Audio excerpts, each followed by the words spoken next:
Bonjour à tous et bienvenue dans cette nouvelle édition de Focus Métier, la vie des pros. On va voir le regard d'un chef d'entreprise avec Guillaume Richard. Bonjour.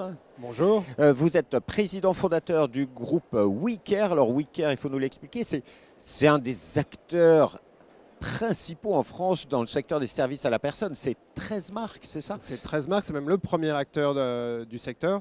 Le premier acteur privé. On a donc 13 marques, dont O2, APEF, France Présence. On a un peu plus de 20 000 collaborateurs en France, plus de 800 agences de proximité, un peu partout sur le territoire français. Mais on est aussi présent à l'international. On est présent en Espagne, au Portugal, au Mexique, avec les marques Interdomicilio et Bonadea. On commence à être présent en Afrique, avec une présence en Côte d'Ivoire, au Sénégal et au Maroc. Et puis on a aussi un partenariat avec une entreprise brésilienne. Donc, une entreprise qui essaye de se développer au niveau international. Une belle réussite française et vous avez, avec 20 000 salariés, vous avez passé un écueil formidable, c'est celui du recrutement, parce que recruter aujourd'hui dans ce secteur, c'est vraiment compliqué. Il y a plein de métiers, 26 métiers en 27, et on dit que c'est dur, c'est des métiers en tension, et ça a été le cas pour vous C'est toujours le cas. C'est toujours le cas, et c'est d'ailleurs une des raisons pour lesquelles nous avons autant de marques différentes, parce que derrière chaque marque, il y a une proposition de valeur différente. Et cette proposition de valeur, elle est différente soit pour les clients, soit pour les salariés. Et par exemple, si vous postulez chez O2, vous êtes dans une marque qui accepte les gens à temps partiel et qui favorise le multimétier. Donc on va favoriser la multicompétence, donc on va former et accompagner nos collaborateurs pour qu'ils puissent à la fois exercer dans les métiers du ménage, de la garde d'enfants, de l'accompagnement de la personne âgée. A l'inverse, si par exemple vous voulez ne travailler que dans un seul et unique métier, eh bien, vous allez pouvoir postuler chez France Présence et là vous allez faire que de l'accompagnement de la personne âgée. Ou chez Nounou Expert, vous allez faire que de la garde d'enfants. Ou à la compagnie des lavandières et là vous n'allez faire que du ménage.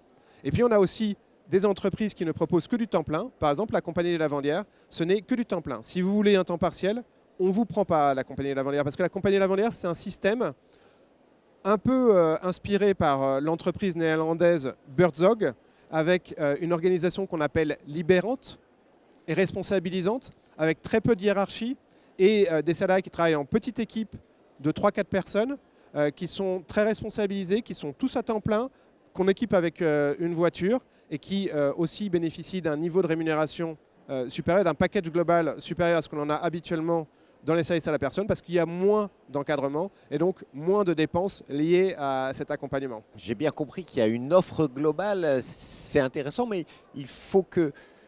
C'est intéressant pour des personnes qui sont déjà motivées et qui veulent aller vers ces métiers. Est-ce qu'il n'y a pas un problème aujourd'hui dans notre pays de valorisation de ces métiers auprès des publics jeunes ou de publics en reconversion? Vous avez tout à fait raison. C'est d'ailleurs pour ça qu'on a deux choses différentes. D'un côté, on a lancé une équipe qu'on a appelée AVSAP, accompagnement vers l'emploi dans les services à la personne. Et cette équipe, elle a pour mission d'aller chercher des gens qui aujourd'hui sont en reconversion, qui aujourd'hui sont un peu plus éloignés de l'emploi, pour justement les accompagner vers les métiers des emplois des services à la personne. Et puis, pour renforcer l'attractivité des métiers, eh bien, il faut s'intéresser véritablement aux attentes des futurs salariés. Et là, c'est faire ce qu'on appelle un deal avec les salariés. Qu'est-ce que vous attendez? Et vous allez nous exprimer tous les éléments que vous souhaitez. Moi, je souhaite... je n'ai pas de véhicule, je souhaite pouvoir travailler à pied, je souhaite avoir mes mercredis après-midi pour moi, je ne souhaite pas travailler tous les week-ends, avoir au moins un week-end sur 2 disponible, etc., etc. Donc vous établissez votre cahier des charges. Quelles sont les attentes que vous avez? Et derrière, en face, si on est capable d'y répondre, on vous dit OK, on va répondre à ça, et derrière, en face, c'est un deal. Le deal, un engagement réciproque. Nous, on s'engage à répondre aux différents éléments que vous nous avez listés. En contrepartie, vous engagez dans la durée avec l'entreprise. Mais là, vous êtes en train de me décrire aussi quelque part une espèce de dialogue social. Aujourd'hui, est-ce que le dialogue social est en place dans la filière de manière générale, ou que ce soit au niveau de la branche? Alors dans la filière, il se structure. Maintenant, il y a des réalités différentes en fonction des tailles des entreprises. Nous, au sein du groupe, on a une US, Unité économique et sociale, qui permet d'organiser un dialogue social pour les différentes entreprises du groupe. Est-ce que les salariés sont suffisamment bien représentés? On parle au moment des élections qu'il y a très peu Oui, vous avez de complètement salariés raison. votants. Est-ce qu'il faut les Tout à fait. accompagner aussi? Alors, vous avez complètement raison, c'est une vraie difficulté parce que il est extrêmement important pour le chef d'entreprise, pour l'employeur, d'avoir face à lui des salariés qui soient représentatifs, des représentants véritablement représentatifs du personnel. Et donc, lors des dernières élections, on avait vraiment favorisé tout ça en permettant de vote à distance, en expliquant tout l'intérêt de la représentation salariale à l'ensemble de nos collaborateurs. Et on avait vraiment poussé. Et au final, on a eu 4,85% de votants. Ce qui est très faible, parce que ça veut dire que comme on est représentatif à partir de 10% des votants, eh ben, un syndicat ayant obtenu 0,48% des votes était représentatif. Donc autant dire que malheureusement, malgré tous nos efforts, on n'a pas forcément des syndicats hyper représentatifs. Mais bon, il faut faire avancer les choses. On essaie de continuer dans cette voie parce que ça nous semble hyper important d'avoir vraiment des salariés qui soient représentatifs et non pas qui soient juste là pour défendre leurs propres intérêts. Alors j'ai 3 dernières questions. La première, c'est le groupe à l'avenir. Quelle perspective? Encore du développement? Encore du développement parce que c'est à la fois ce qui permet d'avoir plus d'impact. L'entreprise, elle est engagée dans un chemin pour devenir une entreprise à mission, devrait devenir entreprise à mission dans les mois qui viennent, parce que au-delà de créer de la richesse économique, notre objectif, c'est d'avoir un maximum d'impact social, sociétal et environnemental. Donc on est engagé dans cette direction de société à mission.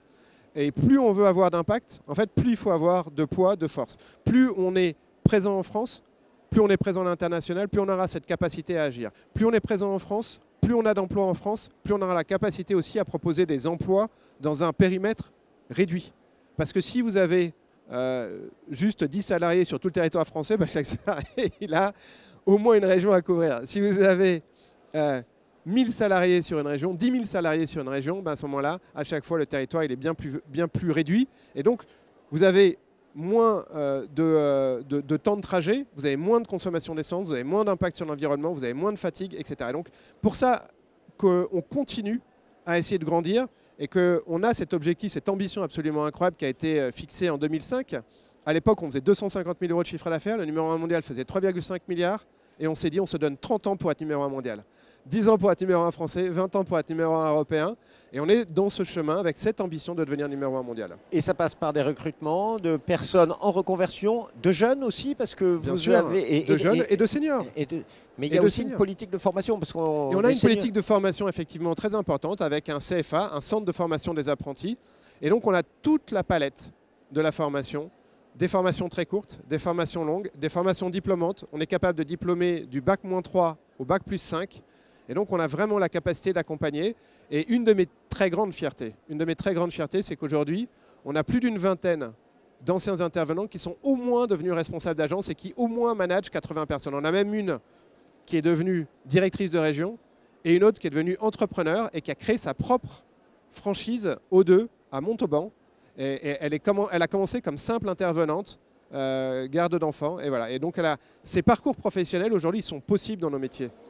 Et dans les grandes structures où il y a différents métiers. Bien sûr, des parcours professionnels vers l'encadrement, mais aussi des parcours professionnels en étant intervenant. Et par exemple, dans le groupe, donc, on peut commencer par n'importe lequel des métiers et apprendre les autres métiers, se spécialiser, se perfectionner dans le métier et même aller derrière sur des métiers qui peuvent être très bien rémunérés. On a au sein du groupe une entreprise qui s'appelle Maison Elia Paris.